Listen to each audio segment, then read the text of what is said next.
All right, here we go. Bill Cosby sued by 5 women in new sexual assault lawsuit. Well, looking at Bill Cosby, I'm going to guess that it's probably not a recent allegation. It's not something that happened in the last month or so, right? Let's find out, okay? Let's go down here. Two actors who worked on, I think it's probably actresses, who worked on The Cosby Show. There, I corrected it for you. Lily Bernard and Eden Turrell are among plaintiffs, reports ABC News. The other women listed are whoever. Okay. Jewel Gittens, Jennifer Thompson, and Sindra Ladd. Okay. The plaintiffs say Cosby took advantage of them several decades ago. Several decades ago because they were young and vulnerable. You'll forgive me for laughing because I don't care. I'm sorry. It happened decades ago and they didn't freaking bring it up until now. They didn't even bring it up when Cosby was first charged like freaking 10 years ago or whatever it was. Okay? I'm sorry. Again, I don't care. If you get freaking, say that you're assaulted or you're freaking sexually whatever, okay? Sexual assault. If you're raped or you're freaking taken advantage of or whatever and you don't report it right away, sorry, I don't care. I don't care. I really don't. Okay? You've kind of got a freaking period of like, maybe I'll give you 2 months to freaking get in there and do it. Okay? Get in there and make the complaint. Because other than that, I say, sorry, you're okay with it. You didn't go to the police. The day after, that's when you're going to have signs that something happened. Okay? Each plaintiff was sexually assaulted and battered by defendant Bill Cosby in the same or similar manner when he used his power, fame, and prestige, including the power, fame, and prestige given to him by the defendants, to misuse his enormous power in such a nefarious, horrific way.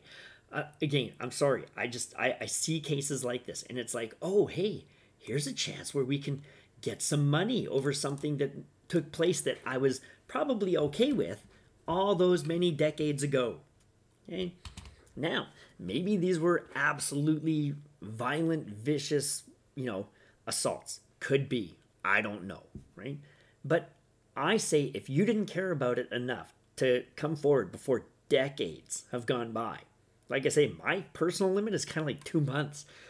If I was assaulted, I'd be at the police station the next day.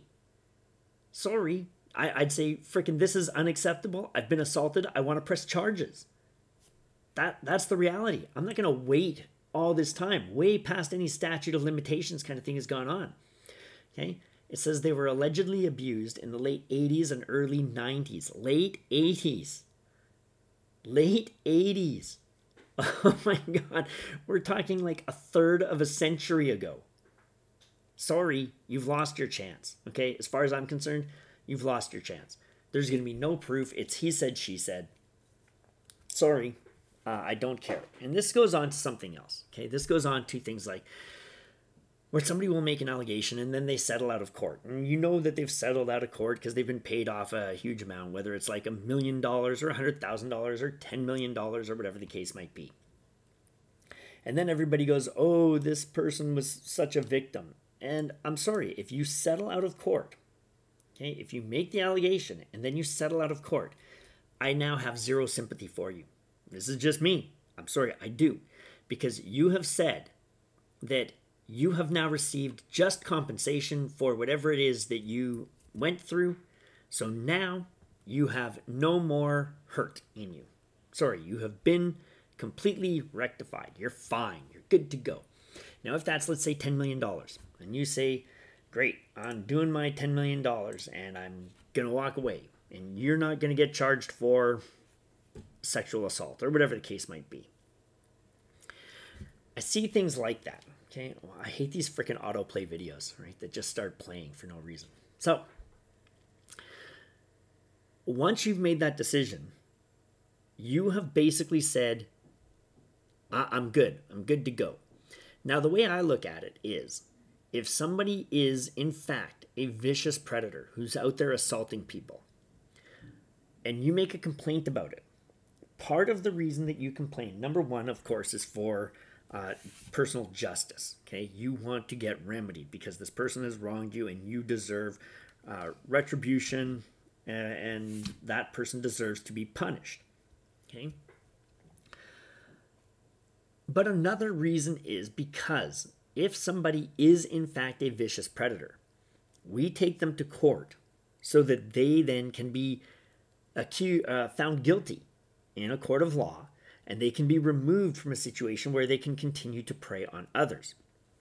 That's kind of a civic duty that we have. So when somebody settles out of court for money, I instantly go, they wanted the money. They don't care about what happened to them. They wanted the money. Because if they really felt that what they did was so traumatic for their life, so transforming that it ruined their life, unless they're a monster, they will say, I don't want anybody else to suffer in this fashion. I don't want anybody else to have to go through what I'm going through. So I'm going to take this person to court.